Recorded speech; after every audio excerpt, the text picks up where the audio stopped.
Welcome to this small JSME tutorial how to use and draw molecules with this editor. So here I had a molecule, so I'm just going to clean it and remove it entirely.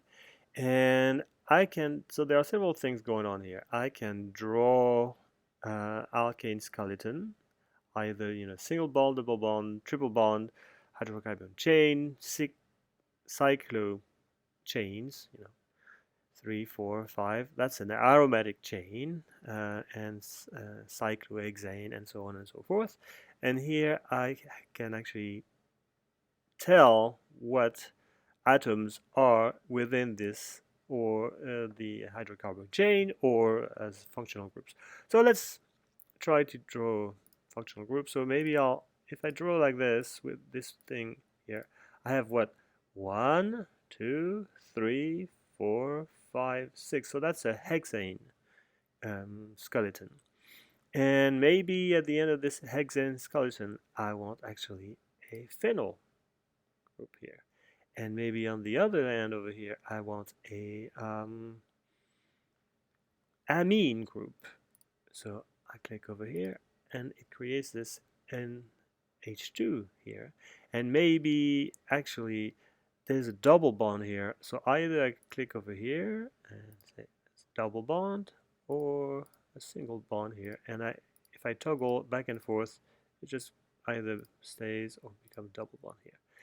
And then I can add maybe there is at this end here there's a methyl group, and maybe here there's actually a carboxylic acid group, and I can actually find it among that list over here. So I'm just going to add it over here, and it created this automatically.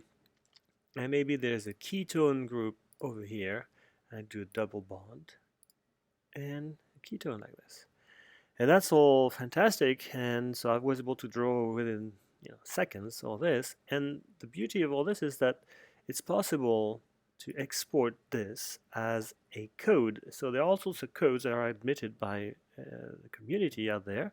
One is called the SMILES, and MOL, and so on and so forth. So I can copy this, and so this is the code that can redraw this molecule automatically. So I'll do copy,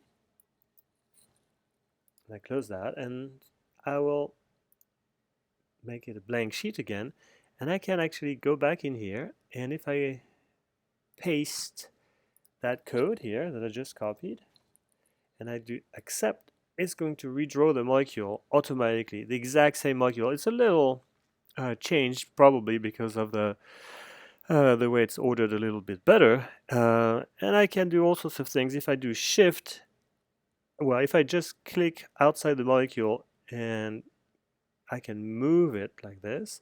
If I can do shift and click outside, I can rotate it. And maybe this is actually not a carboxylic acid, but it's actually a carboxylate. So I can actually say, well, actually it's not OH, but it's O minus. I think this is it for now. Gives you a little introduction to this fantastic editor, and we will have more details on other things later.